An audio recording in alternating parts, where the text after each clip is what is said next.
ये आइज मोहल्ले वाले जो आयजा के बारे में बातें कर रहे हैं, क्या वो सच है? कैसी बात है? अरे यही कि शादी वाले दिन वो भाग गई थी, इसीलिए तुम लोगों को जो है वो फिजा का निकाह करना पड़ा। और मैंने तो ये भी सुना है कि यूनिवर्सिटी के ही किसी लड़के के साथ उसका चक्कर चल रहा है और लोगों ने तो उस लड़के को यहाँ इधर उधर घूमते भी देखा है। अरे बेड़ा गर्क और झूठी बातें फैलाने वालों का पता नहीं लोगों को क्या मिलता है। जरा सी बात का झूठा फसाना कर देते हैं और दूसरे लोग मक्खन लगा लगा के दूसरों को सुनाते हैं। यकीन तो मुझे भी नहीं आ रहा था, क्योंकि लईक भाई के शराफत के गुण तो मोहल्ला गाता है और लड़कियां भी नेक और शरीफ ही हैं। लेकिन देखो ना, ये जो फिजा का अचानक निकाह हुआ ना, ये बात कुछ समझ नहीं आ रही। और फिर आयजा भी मुझे कहीं नजर नहीं आ रही। अस्सलाम वालेकुम। और ये फिजा यहाँ क्या कर रही है? ससुराल में नहीं है? क्या हो गया शम्सा? अगर फिजा यहाँ है तो ऐसी कौन सी अनहोनी हो गई? लड़कियां क्या मैके रहने नहीं आती हैं? तुम भी ना बस। इसकी शादी को कौन से इतने दिन हो गए और इस तरह बार बार मैके आएगी तो फिर ससुराल में दिल कैसे लगेगा? और इसको समझाओ इस तरह बार बार मैके में ना आए। अरे आजकल की लड़कियां सुनती कब हैं? जो मन में आता है वो करती हैं। और ये पहले की औरतें होती थी जो इन बातों का ख्याल रखती थी। आप बड़ी हैं ना, समझाएं उसे कि इस तरह भाग भाग कर मैके आएगी तो ससुराल में दिल कहाँ लगेगा उसका। अरे हम समझाते हैं, समझने वाली हो ना। अच्छा तुम चाय पियो, ठंडी हो रही है। हाँ चाय पियो ताकि थोड़ी देर के लिए तुम्हारी जुबान भी बंद हो।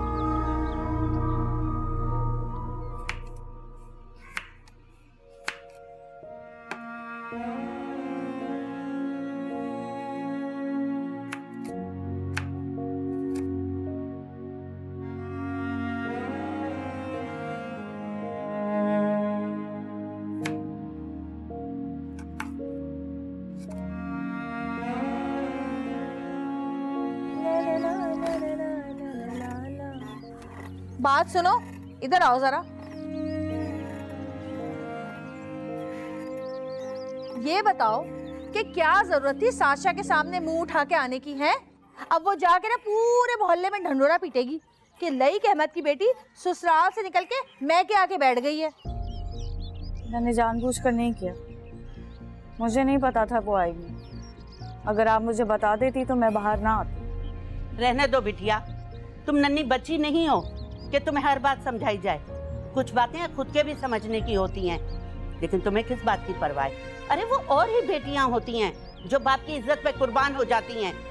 यहाँ तो छोटी से लेके बड़ी तक सब बाप की इज्जत कुर्बान करने के दर पे पड़ी हैं। सही कहा। बस कर दे दादी, अगर इन्हें अब्बू की इज्जत का ख्याल नहीं होता तो दानिश भाई से शादी करके अपनी जिंदगी दाव पर ना लगाती। आप लोग अब भी इनसे खुश नहीं है? क्या चाहते हैं आप लोग? क्या करें? जान दे दे अपनी? अरे जान न दे, इस घर से चली जाए, हमारे सर से भला टले। वो नहीं रखना चाहते मुझे अगर अपने साथ तो क्या करूं मैं? इसमें मेरी क्या गलती है बताए मुझे? जबरदस्ती पकड़ के मेरा निकाह तो करा दिया आप लोगों ने। जबरदस्ती रिश्ते निभाने पर मजबूर कैसे करूं मैं उन्हें बताए? बाजी, बाजी, अरे बाजी छोड़े ना।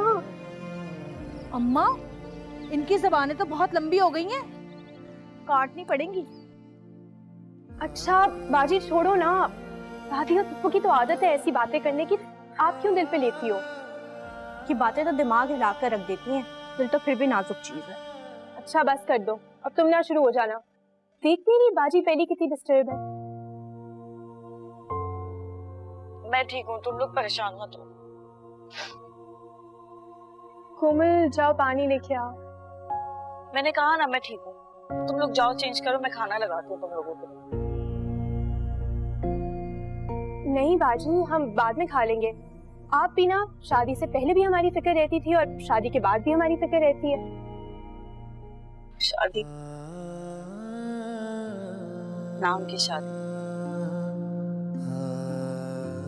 खैर छोड़ो, मुझे ये बताओ तुम लोग इतना लेट कैसे हो गए? वो हम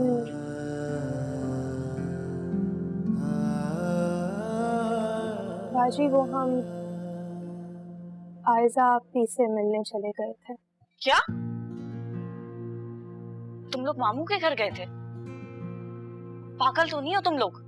अगर अब्बू को पता चल गया तो पता है ना कितना नाराज होते वो। बाजी प्लीज, अब्बू को बता कौन रहा है? मामू तो नहीं बताएंगे ना? और अब्बू की डर की वजह से हम अपनी बहन से तो मिलना नहीं छोड़ सकते।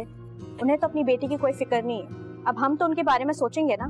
सोचो, जरूर सोचो मेरी माँ, लेकिन कम से कम इतनी बोंगियां तो मत मारो।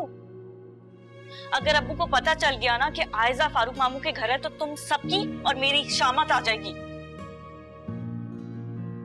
आइंदा ऐसी बेवकूफाना हरकत मत करना।